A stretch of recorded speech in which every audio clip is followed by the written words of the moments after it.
तो स्टोरी का नाम है ब्लैक होल फॉरेस्ट। अमेरिका के ओरेगन स्टेट में एक घना जंगल है जिसे लोग ब्लैक होल फॉरेस्ट कहते हैं जो भी वहां पर रात में जाता है वो कभी वापस नहीं लौटता। लेकिन 5 दोस्त रियान, जैक्स, डेविड, सारा और मोनिस, इन सबको ये मिथ टाइप लगता था, लाइक कहानी टाइप सी लगती थी। उन लोगों ने प्लान बनाया कि चलो वीकेंड ट्रिप पे चलते हैं, एडवेंचर करेंगे, फुल मस्ती करेंगे वहीं पर। डे 1 ट्रिप की शुरुआत होती है। शाम का समय था। 5 दोस्त अपनी जीप लेकर जंगल में घुस गए। शुरुआत में तो सब नॉर्मल था, म्यूजिक एकदम हंसी मजाक चल रहा, कैंप फायर हो रहा। लेकिन जैसे ही रात हुई जंगल में एक अजीब खामोशी छा गई। तभी मोनिस बोला, क्या तुम लोगों को भी लग रहा है कि जैसे कोई हमें देख रहा हो? सब हंस पड़े, लेकिन रियान थोड़ा चुप था। पहली मौत होती है मोनिस की। रात के करीब 1 बजे मोनिस कैंप से थोड़ा दूर गया था। उसके हाथ में टॉर्च थी और दिल में हल्की सी घबराहट। तभी उसे पेड़ों के बीच एक काली परछाई, एक काली आकृति दिखाई पड़ी। धीरे धीरे वो सामने आई। काली आंखें, सफेद चेहरा। मोनिस एकदम से डर गया। Who's there? अचानक से वो औरत उसकी तरफ दौड़ी और अगले ही पल मोनिस की चीख जंगल में गूंज पड़ी।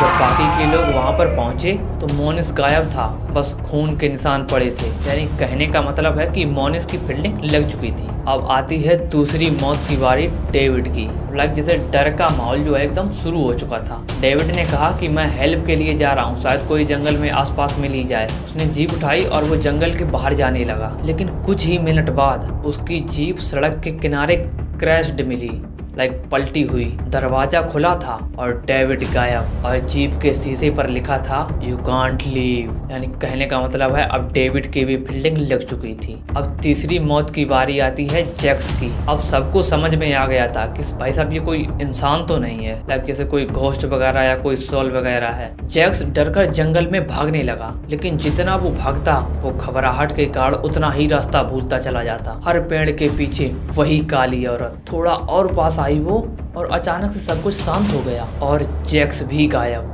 यानी जैक्स की भी फील्डिंग लग चुकी थी। अब चौथी मौत की बारी आती है सारा की। अब सिर्फ रियान और सारा बचे थे। दोनों घबराए हुए थे, लेकिन तभी उन्हें एक पुराना केबिन दिखा। दोनों अंदर घुस गए। दीवार पर अजीब सिंबल्स बने हुए थे और बीच में एक पुरानी फोटो थी उसी औरत की, और फोटो के नीचे लिखा था she was burn but she never die. अचानक से दरवाजा अपने आप खुल गया और सारा के पीछे वही काली औरत खड़ी थी। अब रियान कुछ कर पाता उससे पहले सारा के पैर ऐसे ऊपर उठे और उसे पीछे कोई घसीट के ले गया। यानी कहने का मतलब सारा की भी फील्डिंग लग चुकी थी। अब आखिरी मौत आती है रियान की, जो कि वो आखिरी बचा था। उसने भागना स्टार्ट किया, लेकिन हर रास्ता उसे उसी रास्ते पर लाके खड़ा कर देता था। आखिर में वो भागते भागते गिर गया और सामने वही काली औरत खड़ी थी, धीरे धीरे उसकी तरफ बढ़ती हुई। रियान एकदम जोर से चिल्लाया, प्लीज लेट मी गो। और वो औरत हल्की सी मुस्कुराई, you entered my forest, now you belong,